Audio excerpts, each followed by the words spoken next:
누가복음 4장을 보면 예수님이 유대인의 회당에 들어가셔서 성경을 펼쳐 읽으시는데 구약의 한 부분을 읽으셨습니다. 그리고는 이 글이 오늘 너희 귀에 응하였다. 그렇게 선포하셨는데 바로 오늘 이 본문을 읽으신 겁니다. 이 본문은 오실 메시아에 관해 예언된 말씀입니다. 그런데 예수님을 통해서 또한 성취된 말씀이 되었습니다.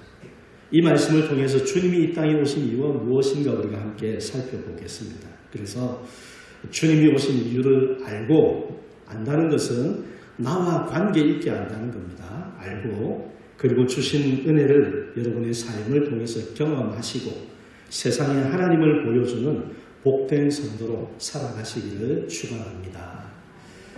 자, 주님이 오신 이유 첫 번째는 우리에게 아름다운 소식을 전하기 위해 오셨는데 우리 한번 읽어봅시다. 복음의 은혜를 경험하자. 자, 1절 말씀입니다. 주 여호와의 영이 내게 내리셨으니 이는 여호와께서 내게 기름을 부어사 가난한 자에게 아름다운 소식을 전하게 하려 하심이라. 나를 보내사 마음이 상한 자를 고치며 포로된 자에게 자유를 갇힌 자에게 모임을 선포하며. 자, 1절 말씀은 세상에 오시는 메시아에 관한 예언으로 볼 수가 있습니다. 왜냐하면 여호와께서 기름을 부어 세우셨다 그렇게 되어 있는데 여러분 메시아 그리고 그리스도라는 그 단어의 뜻 자체가 기름 부음 받은 자라는 뜻입니다. 그래서 가난한 자들에게 아름다운 소식을 전하게 하려고 기름 부어 세우셨다 그렇게 말씀을 하고 있습니다. 여기 보면 아름다운 소식이라고 되어 있는데 이게 뭐냐면요. 구약 성경을 히브리어로 되어 있는 구약 성경을 헬라어로 번역한 70인역 성경이라는 것이 있습니다. 그래서 구약의 단어를 신약의 적절한 단어로 이렇게 번역을 했는데 거기에서 이 아름다운 소식이라는 단어를 헬라어 단어의 복음이라는 단어로 번역을 했습니다. 그래서 아름다운 소식은 바로 복음이라는 겁니다. 그리스도께서 이 땅에 오신 이유가 무엇이냐? 복음을 전하기 위해 오셨다. 그렇게 말씀하고 있는 겁니다. 우리가 구약 성경 창세기 3장 15절을 원시 복음이라고 부릅니다. 범죄한 사람들에게 하나님이 구원을 약속하신 첫 구절이라는 뜻인데 우리 3장 15절 같이 읽어보겠습니다. 내가 너로 여자와 원수가 되게 하고 내 후손도 여자의 후손과 원수가 되게 하리니 여자의 후손은 내 머리를 상하게 할 것이요 너는 그의 발꿈치를 상하게 할 것이니라 하시고. 복잡하게 볼 것 없이 범죄하여서 사탄의 죄의 종이 되어버린 사람들을 하나님이 구원하시기 위해서 구원할 자 여자의 후손을 세상에 보내시겠다. 그리고 원수를 물리치게 하겠다. 그런 약속이 담겨있는 말씀입니다. 그런데 이 약속을 주님을 세상에 보내심으로 이루어 주신 것입니다. 1절의 내용을 보면 복음을 통해 일어나는 일들을 알 수가 있습니다. 1절을 한번 봅시다. 여기 보시면 나를 보내사 마음이 상한 자를 고치며 포로된 자에게 자유를 갇힌 자에게 노임을 선포하며 그랬습니다. 이 말씀과 같은 역사가 복음을 통해서 일어난다는 거죠. 복음은 죄로 인해서 상한 마음을 치료해 줍니다. 죄로 인해서 우리의 마음이 죄를 이길 수 없는 나의 연약함으로 인해서 마음의 상처가 깊을 때 그 마음을 치료해 주신다는 겁니다. 그리고 죄의 포로가 되어서 죄에게 종로를 타고 있는 인생들을 거기에서부터 해방을 시켜주시는 능력이 복음 가운데 있습니다. 그리고 더 나아가서 죄에게 종로를 해서 사망의 어둠에 아예 갇혀있는 사람, 그래서 구원의 가능성이 전혀 없어 보이는 사람을 위해 사망 권세를 깨뜨리시고 그들도 자유롭게 놓아주시는 겁니다. 이 땅에 오신 주님을 통해서 복음의 역사로 이런 일들이 일어난다. 그렇게 말씀해 주고 있습니다. 계속해서 우리 3절 말씀을 함께 보겠습니다. 읽어봅시다. 무릇 시온에서 슬퍼하는 자에게 화관을 주어 그 죄를 대신하며 기쁨의 기름으로 그 슬픔을 대신하며 찬송의 옷으로 그 근심을 대신하시고 그들의 의의 나무 곧 여호와께서 심으신 그 영광을 나타낼 자라 일컬음을 받게 하려 하시니라. 자, 여기를 보면 복음을 통해서 일어날 다양한 회복의 역사를 보여주고 있습니다. 죄를 대신해서 화관을 준다. 사람들이 극심한 슬픔을 겪을 때, 고통 속에 있을 때 자기의 머리에 죄를 뒤집어 쓰는 이스라엘 사람들이 그런 어떤 이 관행이 있었습니다. 이 죄는 아무 쓸모없는 것이거든요. 그런 것을 뒤집어 쓴다는 것은 그만큼 마음의 슬픔이 큰 것을 나타내는 겁니다. 그런데 그 죄를 대신해서 화관을, 꽃으로 만든 관을 씌워주겠다 말씀합니다. 슬픔 대신에 기쁨의 기름을 주시고 마음의 근심 대신에 찬송의 옷을 입혀주시고, 그래서 하나님이 심으신 의의 나무, 하나님의 영광을 나타낼 자다, 그렇게 사람들에게 불리도록 만들어 주시겠다. 모든 것은 회복을 약속하고 계시는 말씀인데, 이것이 무엇을 통해 이루어집니까? 복음을 통해서 이루어진다는 겁니다. 복음을 통해서 은혜를 주시는데, 그런데 누구에게 이 은혜를 주시느냐? 위에 보면 무릇 시온에서 슬퍼하는 자에게, 그렇게 말씀하고 있습니다. 시온은 성전이 있는 산을 가리킵니다. 하나님을 향한 마음을 생각할 수가 있겠죠. 그래서 그 마음이 하나님께로 향하고 있고 자신의 죄를 깨닫고 슬퍼하는 사람을 가리키는 말입니다. 우리가 하나님을 사모하는 마음을 가지고 주님 앞에 나오는 것, 너무나도 중요한 하나님의 은혜를 경험할 수 있는 조건이 됩니다. 그 다음에 또 하나 무엇입니까? 내가 죄인이라는 것을 깨닫고 슬퍼하는 마음을 가지는 겁니다. 교회는 나오는데 내 죄에 대해서 슬퍼함이 전혀 없다. 내 죄에 대해서 아무런 회개가 없다. 그 마음은 은혜를 누릴 수가 없는 겁니다. 그래서 하나님을 향하고 자신의 죄를 깨닫고 아파하는 사람만이 복음을 깨닫고 이 복음의 은혜로 나타나는 말씀하신 역사들을 경험할 수가 있게 되는 겁니다. 사랑하는 성도 여러분, 세상을 구원하기 위해 주님이 오셨습니다. 이 구원은 누구를 위한 거냐? 저와 여러분을 위한 것입니다. 그 구원을 위해서 주님이 오셔서 하신 일은 아름다운 소식을 전해주신 것입니다. 내가 와서 너희를 죄에서부터 자유케 해주겠다. 거기에서부터 구원해 주겠고 이제는 하나님이 주시는 회복의 삶을 살도록 내가 만들어주겠다. 그 말씀을 하시는 주님의 뜻은 우리가 이 복음의 은혜를 누리는 삶이 되기를 원하시는 겁니다. 누가 그 은혜를 누린다고 했습니까?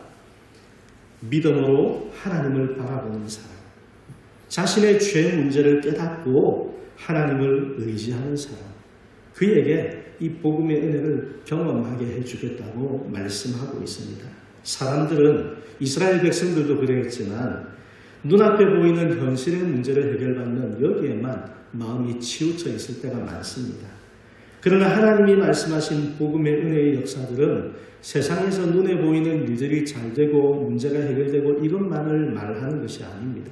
그보다 더 근원적인, 더 중요한 우리의 삶의 무거운 죄의 문제, 이 죄의 문제가 해결되어야만 우리가 정말로 자유할 수 있고 생명을 누리는 삶을 살아갈 수 있기 때문에 그 은혜에 대해서 말씀을 하고 있습니다.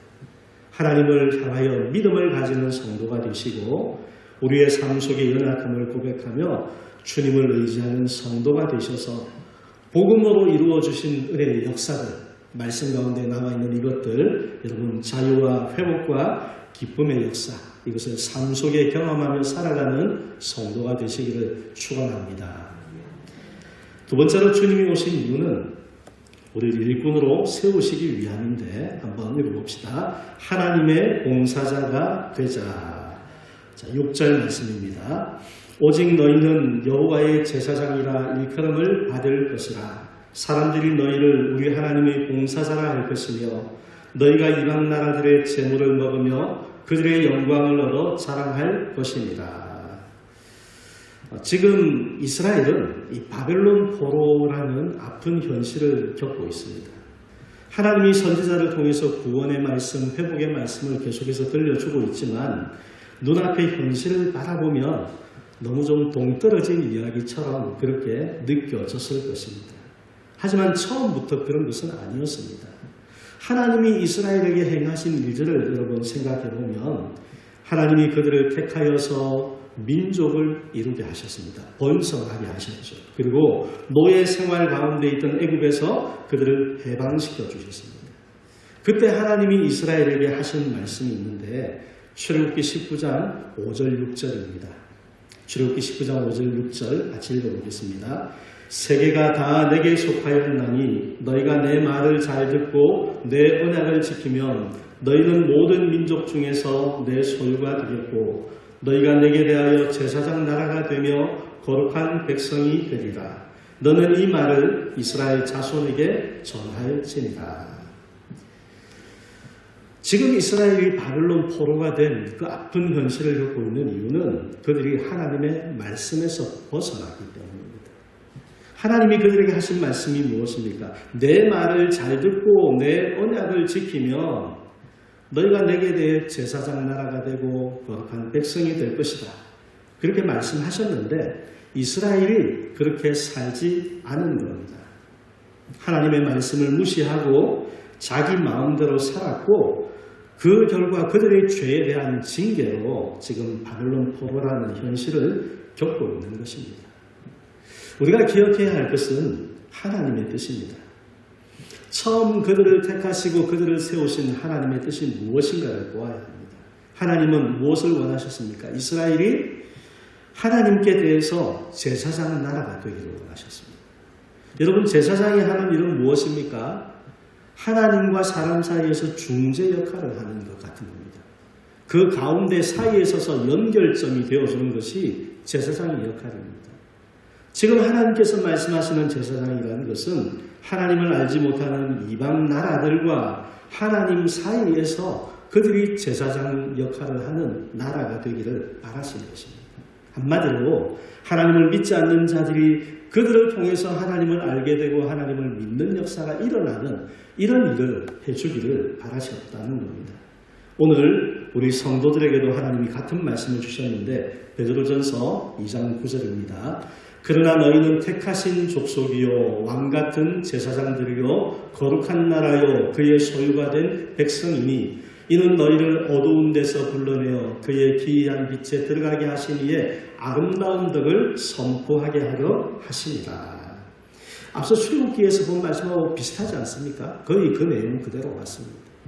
성도들도 같은 사명을 받았다는 겁니다. 그러면 우리가 제사장 나라의 사명을 감당하는 방법이 무엇이냐?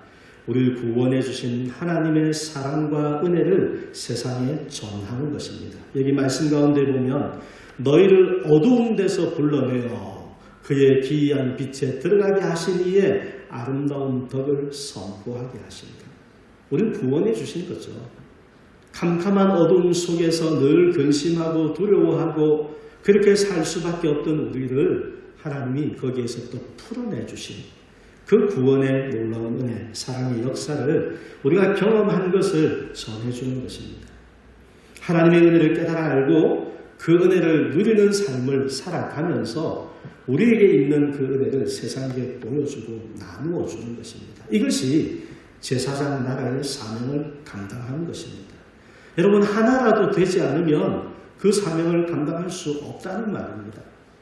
깨달아야 하고 경험해야 되고 나누는, 전하며 나누는 삶을 사는 이 세 가지가 다 있어야 제사장 나라의 사명을 감당하는 겁니다.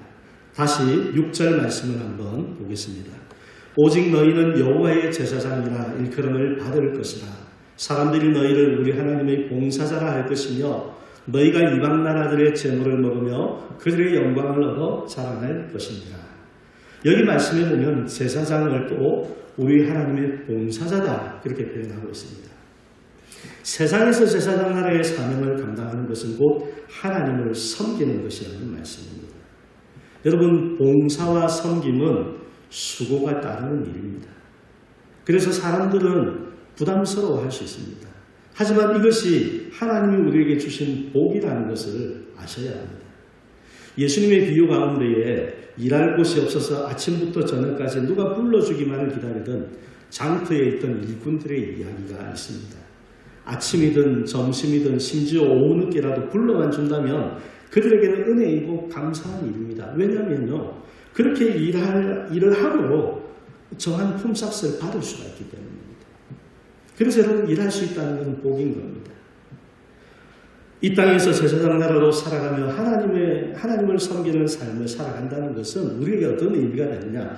영원한 천국에서 받을 상급이 있는 삶이라는 뜻입니다. 반대로 섬김이 없는 삶은 어떻겠습니까? 받을 상급이 없는 삶이 되는 겁니다. 오늘 우리 시대에도 일하고 싶어도 써주지 않아서 일하지 못하는 안타까운 사람들이 많습니다.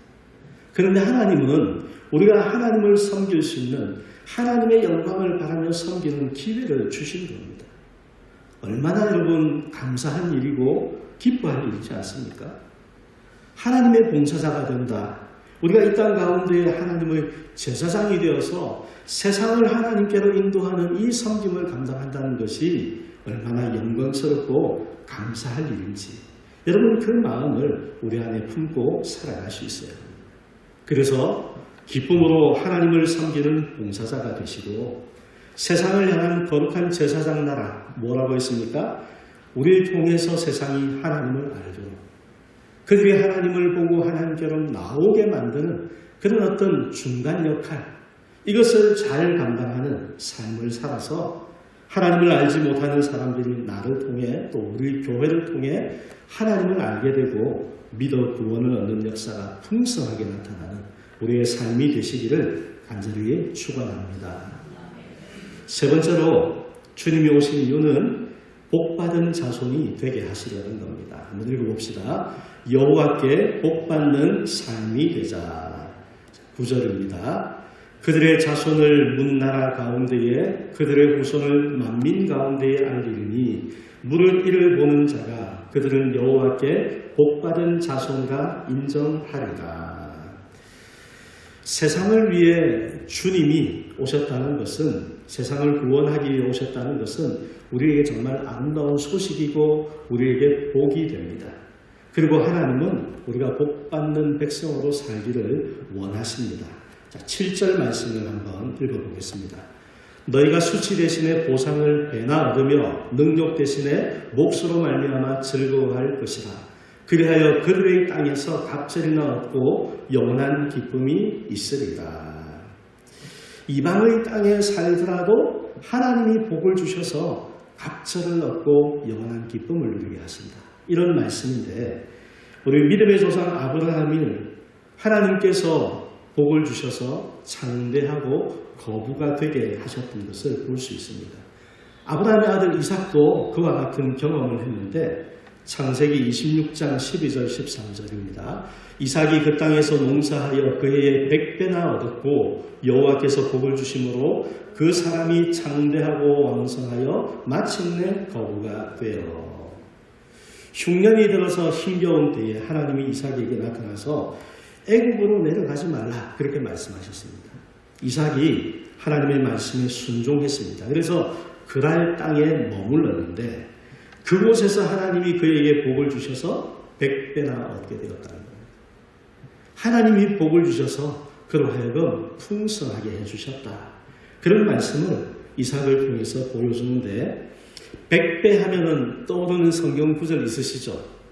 예수님이 마태복음 13장에서 들려주신 이 네 종류의 밭에 관한 비유가 떠오를 겁니다. 한번 봅시다. 13장 23절 마태복음 13장 23절입니다. 읽어봅시다. 좋은 땅에 뿌려졌다는 것은 말씀을 듣고 깨닫는 자니 결실하여 어떤 것은 100배, 어떤 것은 60배, 어떤 것은 30배가 되느냐 하시더라. 좋은 땅이 풍성한 열매를 맺습니다. 100배, 60배, 30배. 여러분 30배만 해도 엄청난 것 아닙니까? 요즘 우리 세상에. 요즘은 은행에 예금을 해봐야 2배도 못 얻지 않습니까? 얼마나 되나요? 정말 표시 안 날 만큼 그렇게 주는 시대인데 30배, 60배, 100배면 이건 엄청난 거죠. 그런데 그와 같은 좋은 땅이 되는 것은 말씀을 듣고 깨닫는 것이다. 그렇게 가르쳐주고 계십니다. 말씀을 듣고 깨닫는 마음이 되면 그런 삶이 되면 그 삶 속에 하나님이 풍성한 열매가 맺히게 복을 주신다는 겁니다.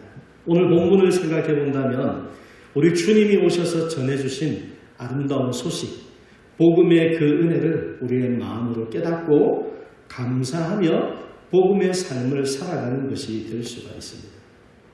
이러한 사람에게 하나님이 약속의 말씀을 주시는 겁니다. 여러분, 우리가 복음을 받았습니다. 성도로 부름을 받았습니다. 교회가 되었습니다. 주님이 주신 사명을 우리가 알고 있습니다. 그런데 이 모든 것을 감사와 기쁨으로 받고 또 즐겁게 그 일을 섬기며 살아가는 삶이 되는 것이 하나님이 주시는 복을 받는 비결이라는 겁니다. 사랑하는 여러분, 예수님을 믿는 것이 행복하십니까? 우리의 삶 가운데에 세상 사람들 못지않은 여러 가지 시련과 어려움들이 찾아옵니다. 그러나 여러분의 마음에는 하나님 주시는 기쁨이 충만하십니까? 그것이 성도의 삶입니다. 그들처럼 똑같이 얻고 누리고 좋은 일들만 계속되고 이것이 아니고요. 우리의 삶의 형편은 다양하게 나타나는 것이 당연한 것인데 그 어떤 상황 속에서도 우리가 주님을 믿기 때문에 주님 주신 말씀을 기쁨으로 따르기 때문에 내 마음에 꺼지지 않는 기쁨이 있는 것. 그래서 그 모든 것을 이기며 살 수 있는 것. 이것이 여기서 말씀하시는 좋은 땅의 마음이고 그 풍성한 열매가 맺히는 삶이고 하나님이 복을 주시는 삶이라는 겁니다. 자, 이런 사람에게 하나님이 약속의 말씀을 주시는데 오늘 본문 8절과 9절입니다. 같이 읽어보겠습니다. 무릇 나 여호와는 정의를 사랑하며 불의의 강탈을 미워하여 성실히 그들에게 갚아주고 그들과 영원한 언약을 맺을 것이라. 그들의 자손을 문나라 가운데에 그들의 후손을 만민 가운데에 알리리니 무릇 이를 보는 자가 그들은 여호와께 복받은 자손이라 인정하리라. 아멘. 성경에 보면 언약이라는 단어가 여러 번 나옵니다. 그 중에서 이스라엘 백성들에게 가장 잘 알려진 것이 바로 시내산 언약입니다. 시내산에서 맺어주신 언약. 출애굽한 백성들에게 하나님이 시내산에서 모세를 통해서 언약을 주셨습니다. 돌판에 새겨주신 계명이죠. 그것을 시내산 언약이라고 합니다. 그런데 이 시내산 언약은 이스라엘 백성들의 불순종으로 실패로 끝난 언약이 되어버렸습니다. 그들이 그 언약을 따라 살면 하나님이 주시는 복을 받을 텐데 그들은 실패하고 말았습니다.